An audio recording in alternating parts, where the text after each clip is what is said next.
Hello and welcome to the DIYMAGIK tool tip of the week for Pirate Cove. We're asked a lot of times about cutting the polystyrene styrofoam that we use for our props. And you can use something as simple as what we've got in front of you here, any type of PVC saw or hole saw, or if you have a finishing saw. The thing I always like to tell people is don't get caught up in the price of a tool. Buy what you can afford, concentrate on the product at the end. Yes, it might take you a little longer without some fancy tools, but the whole goal of this vision and whole goal of your vision is the final product. So that we've added into our arsenal of things to use is we have this nice little hot knife here. This hot knife has got a couple different tips to it.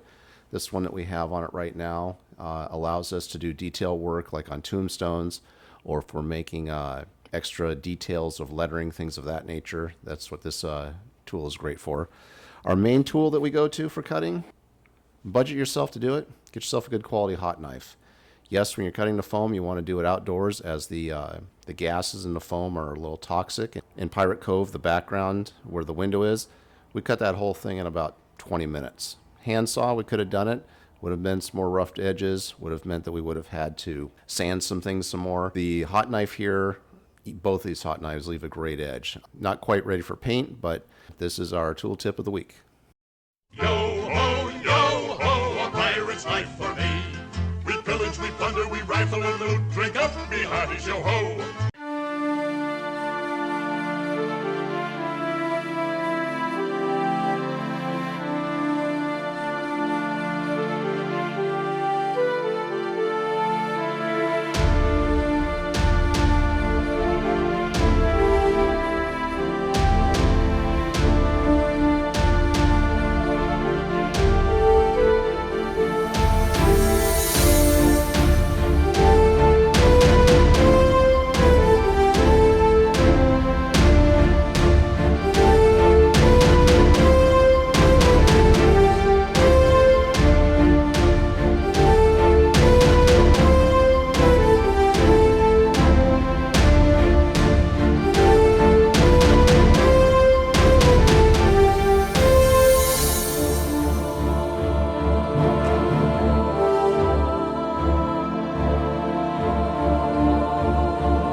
The blue laser light we use is staked into the ground. Is staked in the ground.